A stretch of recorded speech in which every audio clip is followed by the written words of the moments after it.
Assalamualaikum warahmatullahi wabarakatuh. Berjumpa lagi dengan saya, Melia Yosita, dalam mata kuliah perilaku konsumen. Kali ini kita akan membahas mengenai proses pembelajaran konsumen atau consumer learning. Ada 6 pokok bahasan yang akan kita pelajari hari ini. Yang pertama yaitu ada elemen consumer learning, yang kedua ada behavioral learning, yang ketiga ada information processing, yang keempat ada cognitive learning, yang kelima ada consumer involvement dan hemispherical lateralization, dan yang terakhir ada outcomes and measure of consumer learning. Yuk langsung kita bahas satu persatu aja.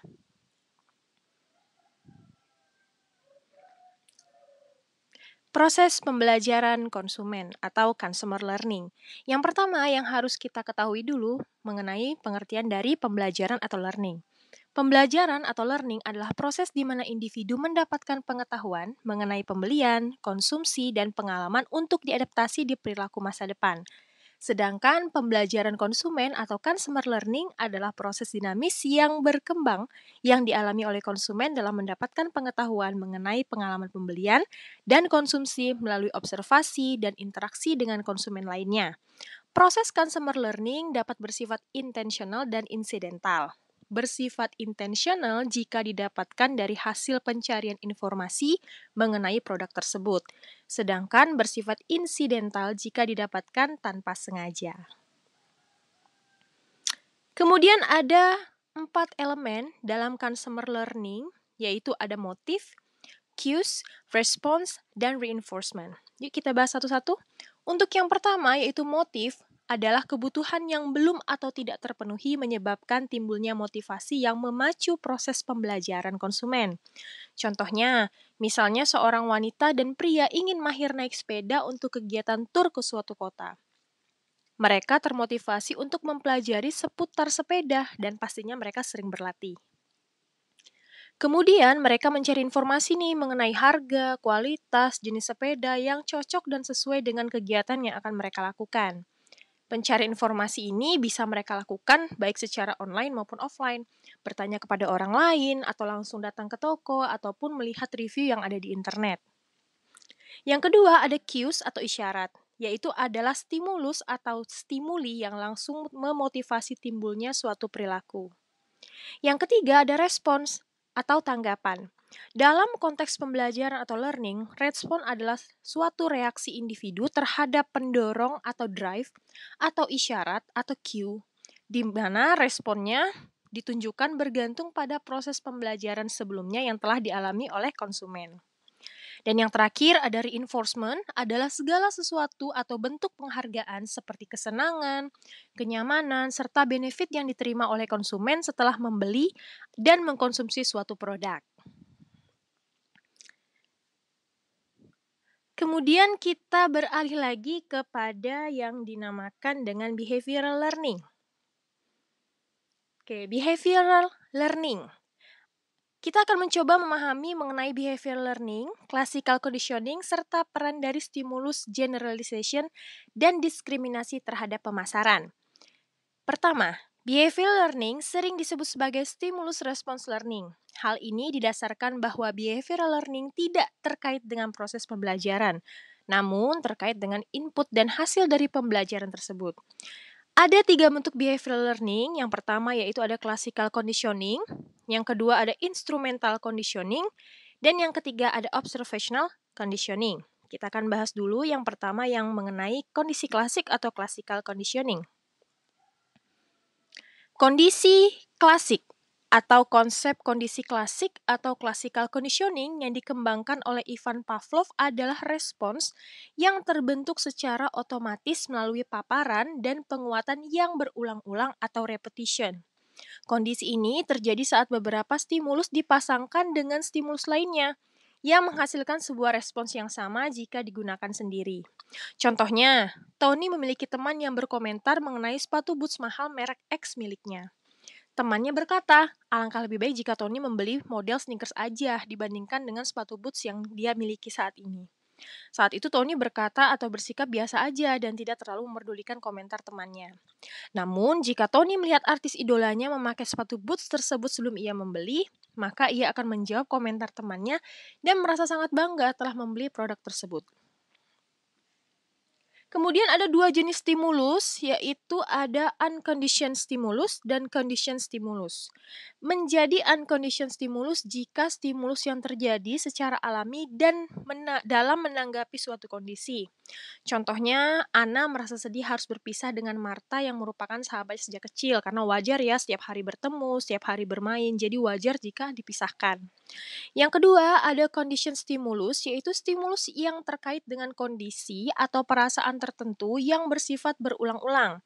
Contohnya, Adit merasa sedih mendengar lagu Patah Hati yang diputarnya secara berulang-ulang, di mana dikondisikan dan didengarkan secara terus-menerus sehingga adanya pemicu yang dikondisikan. Kemudian, marketers dapat merumuskan strategi pemasaran berdasarkan kondisi ini, yaitu seperti menggunakan associative learning, repetition, stimulus generalization dan brand extension, hingga stimulus discrimination dan brand differentiation. Yuk kita bahas satu-satu ya. Yang associative learning, konsumen sebagai individu itu merupakan yang namanya manusia ya, pasti selalu ingin tahu, selalu ingin jadi yang pertama, dan selalu ingin mencari informasi. Konsumen pasti menggunakan logika dan persepsi antar beberapa peristiwa.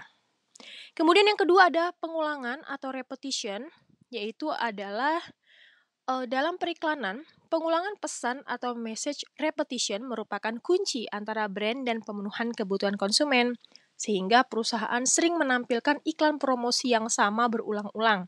Biasa sering kita lihat juga di televisi ya, ada iklan yang diputar berulang-ulang berdekatan atau jeda sebentar diulang lagi.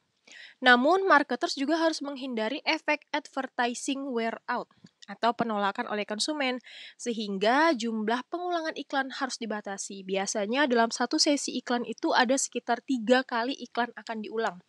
Dan biasanya tidak lebih dari itu ya untuk menghindari advertising wear out. Kemudian yang ketiga ada stimulus generalization dan brand extension. Saat konsumen merespon stimulus berbeda dengan cara yang sama. Marketers dapat menggunakan strategi pemasaran berupa penambahan produk terkait brand yang telah ada, yaitu product line extension, menambahkan produk dengan bentuk berbeda namun masih dalam brand yang sama, atau produk form extension, memasarkan produk yang berbeda dalam satu nama brand yang sama, atau family branding, dan menggunakan lisensi. Dan yang terakhir ada stimulus discrimination dan brand differentiation. Ini merupakan kebalikan dari yang sebelumnya, yang generalization, atau konsumen memilih stimulus yang spesifik di antara stimulus yang mirip. Marketers dapat melakukan strategi pemasaran berupa positioning dan diferensiasi produk. Oke, kita lanjutkan ke yang kedua, yaitu ada instrumental conditioning. Biasanya instrumental ini kita sebut juga sebagai operant conditioning, di mana pembelajaran terjadi melalui proses trial dan error. Terbentuknya kebiasaan sebagai hasil dari penghargaan yang diterima untuk suatu respons atau perilaku tertentu. Contohnya nih, misalnya setelah mengunjungi beberapa toko pakaian, konsumen pasti tahu nih toko mana yang menjual pakaian yang sesuai dengan preferensinya. Baik dari segi harga, model, warna, atau tema dia pasti tahu. Jika konsumen tersebut telah mendapatkan toko pakaian yang sesuai, maka ia akan menjadi konsumen yang loyal dan melakukan repeat order. Nah, penjelasan itu telah terjelaskan di gambar berikut ini. Mencoba toko yang 1, toko 2, toko 3, toko 4, akhirnya dia bisa melakukan repeat behavior saat dia menemukan toko atau produk mana yang sesuai dengan dirinya. Kemudian, ada beberapa jenis reward yang memengaruhi kemungkinan sebuah respons akan berulang, yaitu ada reinforcement, ada extinction and forgetting, ada lagi dinamakan customer satisfaction dan retention, dan yang terakhir ada shaping. Kita bahas dulu ya yang mengenai reinforcement. Nah, reinforcement ini bisa berupa positif maupun negatif. Strategi pemasaran yang dapat dilakukan oleh marketers terkait dengan instrumental conditioning yang dialami oleh konsumen, khusus yang reinforcement ya, adalah dengan membuat incentivized advertising, di mana konsumen akan mendapatkan reward jika menonton iklan. Contohnya misalnya saat kalian main game, biasanya kalau nonton iklan misalnya dapat nyawa, atau dapat koin, atau dapat privilege lainnya ya. Kemudian ada extinction and forgetting. Extinction itu terjadi saat respons yang telah dipelajari tidak lagi diperkuat, sehingga hubungan antara stimulus dan reward yang diharapkan jadi terputus. Contohnya nih, saat kalian pergi ke restoran, tapi merasa tidak puas dengan pelayanannya, maka kalian pasti berpikir, kemungkinan kayaknya untuk kedepannya saya nggak akan lagi deh ke situ, karena sudah terlanjur kecewa. Sedangkan forgetting terjadi saat hubungan antara stimulus dengan reward yang diharapkan terputus dan terlupakan begitu saja atau rusak. Contohnya, marketers kadang lupa nih untuk menghubungi konsumen yang tidak lagi membeli produknya. Kemudian memberikan insentif agar konsumen tersebut kembali membeli produknya, entah mengirim kupon diskon atau mengirim sampel gratis, bisa seperti itu. Kemudian ada customer satisfaction and retention, yaitu marketers harus meningkatkan kepuasan konsumen untuk mempertahankan konsumen. Coba saya tanya di sini, lebih sulit mana mempertahankan konsumen atau mencari konsumen baru? Kemudian yang terakhir ada shaping, yaitu penguatan yang dilakukan sebelum perilaku konsumen yang diinginkan terjadi. Dan kita masuk ke yang terakhir, yaitu ada observational conditioning. Yang namanya observational conditioning biasanya disebut juga sebagai modeling learning ya, di mana proses konsumen mempelajari perilaku konsumen lainnya beserta dengan konsekuensinya dengan cara melakukan observasi. Contohnya nih, John adalah seorang karyawan swasta yang setiap hari dia naik KRL atau transportasi umum ke daerah kantornya. Biasanya selama ini John hanya menggunakan uang tunai, tapi setelah melihat beberapa penumpang transportasi umum lainnya menggunakan pembayaran digital atau e-money, maka kemudian ia menjadi penasaran dan memutuskan untuk membeli e-money juga sebagai metode pembayaran transportasi umumnya. Jadi dia melakukan observasi dan cenderung untuk meniru perilaku konsumen lainnya beserta konsekuensinya. Mungkin konsekuensinya bisa berupa positif atau negatif, entah dia jadi repot, atau misalnya dia jadi lebih baik, dan jadi lebih mudah kan dengan menggunakan e-money itu. Selanjutnya kita akan mempelajari bagaimana cara konsumen memproses informasi. Banyak sekali informasi yang masuk ke dalam otak kita sebagai individu, kita sebagai konsumen. Nah, bagaimana sebenarnya sih otak kita itu memproses informasi yang begitu banyak? Ada 3 komponen dalam melakukan pemrosesan informasi atau informasi processing data. Yang pertama ada penyimpanan data atau storing data. Yang kedua ada encoding data. Yang ketiga ada retrieving and retaining data. Untuk yang storing data atau penyimpanan data, kita akan membahas mengenai memori manusia dulu. Memori manusia merupakan inti dari pemrosesan informasi. Pemrosesan informasi terjadi sesuai dengan urutan, di mana informasi tersebut disimpan dalam 3 kotak atau tempat penyimpanan. Yang pertama yaitu sensor atau sensory storage. Yang kedua short term storage atau tempat penyimpanan jangka pendek. Dan ada yang dinamakan dengan long term storage atau tempat penyimpanan memori jangka panjang.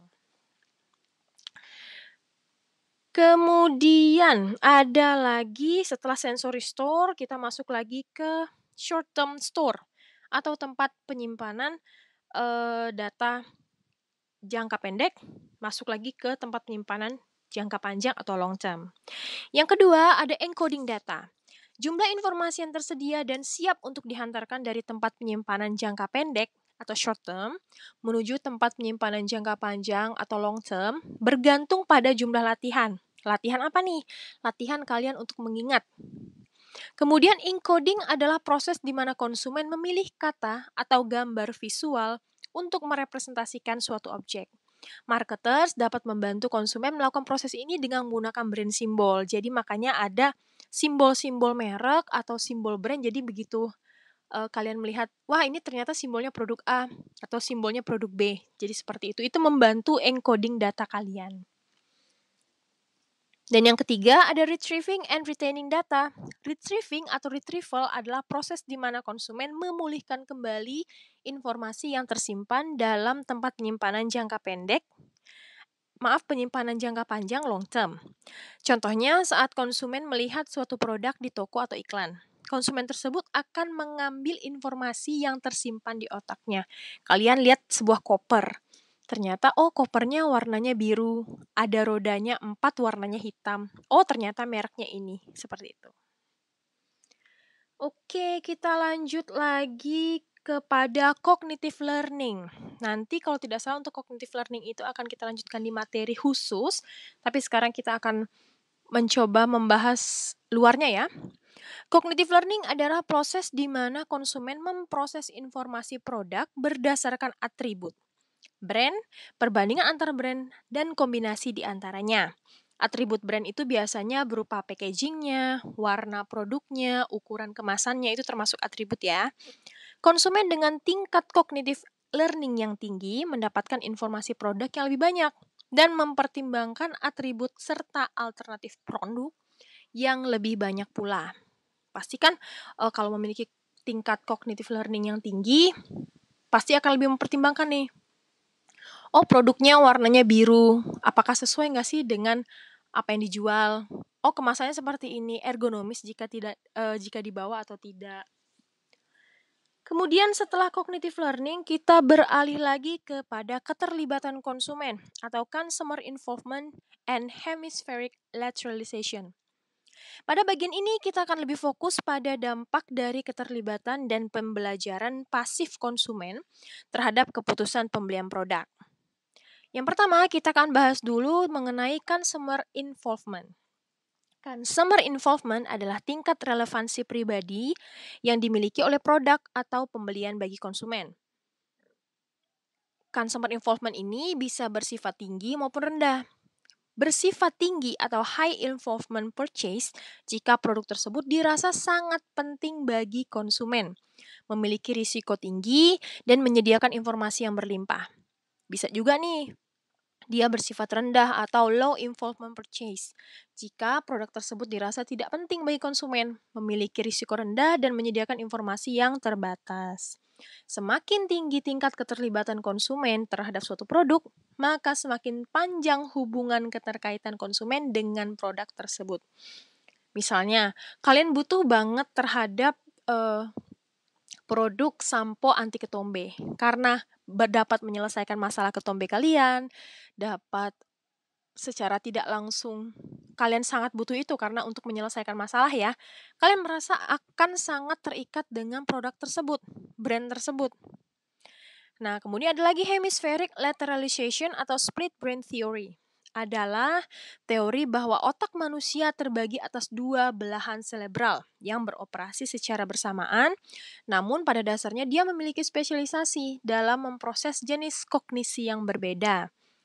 Untuk otak bagian kiri adalah pusat bahasa manusia, sedangkan bagian kanan adalah pusat persepsi dan konsep nonverbal lainnya. Kemudian ada lagi pembelajaran pasif atau passive learning. Passive learning ini terjadi saat konsumen menonton sebuah iklan. Di media ya, bisa di TV, ataupun bisa di YouTube dan lain sebagainya. Secara tidak langsung, hal itu akan diproses di otak kanan dan menjadi sebuah pembelajaran, karena bentuknya visual. Untuk visual, diproses di bagian otak kanan.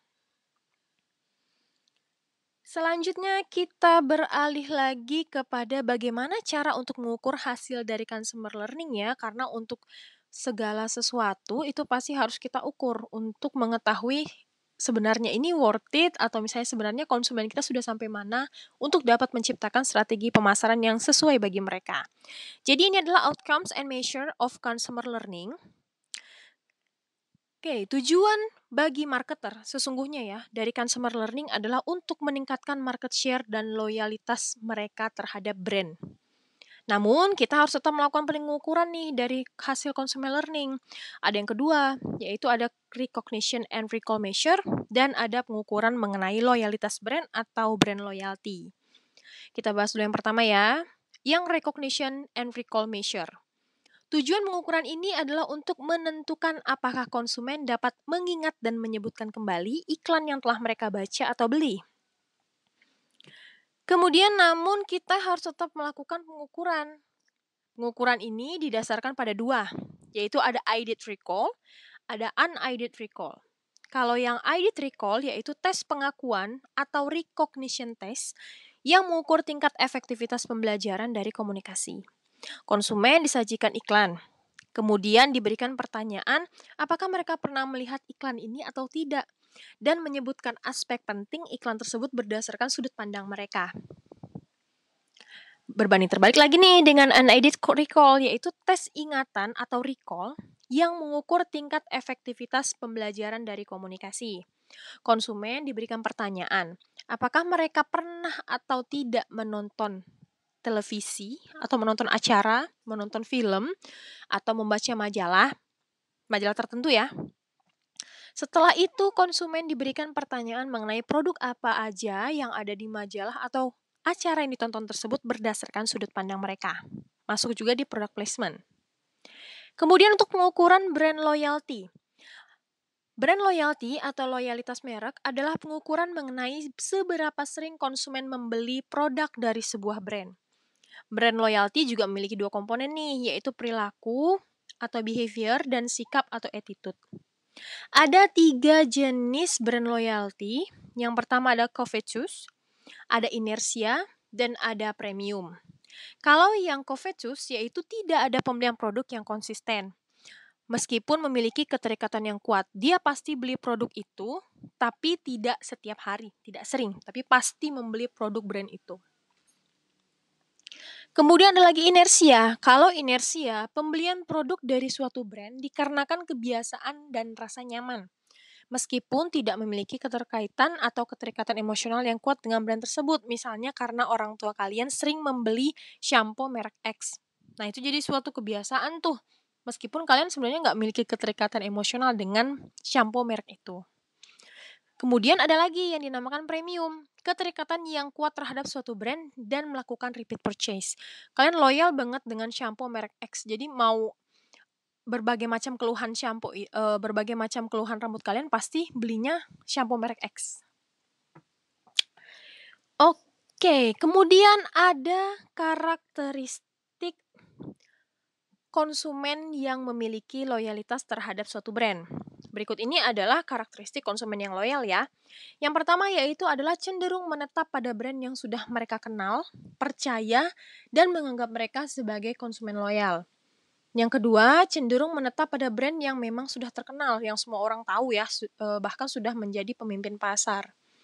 Kemudian melihat brand tersebut sebagai teman baik dan membina hubungan baik dengan brand tersebut. Bikin review, ataupun cerita dengan kolega lain bahwa brand ini bagus, bahkan sampai menawarkan produk tersebut. Dan yang terakhir, menghindari untuk membeli produk dari brand yang baru atau berbeda, karena merasa sudah sangat nyaman dengan produk yang digunakan oleh sekarang. Kemudian, tingkat brand loyalty konsumen bisa berubah-ubah tergantung kepada beberapa faktor di bawah ini, yaitu yang pertama, konsumen menghindari risiko tertentu atau lebih memilih untuk mencari variasi produk lain.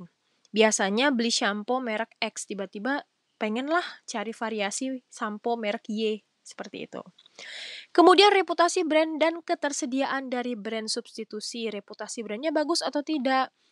Kemudian apakah banyak produk pengganti dari brand lain yang ketersediaannya itu melimpah dibandingkan produk kita? Berarti ketersediaan produk di tempat pembelian itu juga masuk kepada hal krusial yang mempengaruhi loyalitas ya. Misalnya kita mau datang nih ke supermarket, mau beli mie merek A, tiba-tiba mie merek A nggak ada, adanya mie merek B. Nah, seperti itu. Sedangkan kita lagi pengen banget makan mie. Kemungkinan kita akan beli merek B. Kemudian rekomendasi dan pengaruh kelompok sosial. Biasanya dari keluarga, teman sepermainan, rekan kerja, itu juga mempengaruhi brand loyalty. Baik, untuk pertemuan kali ini kita cukupkan sampai di sini. Terima kasih, semoga bermanfaat dan sehat selalu. Wassalamualaikum warahmatullahi wabarakatuh.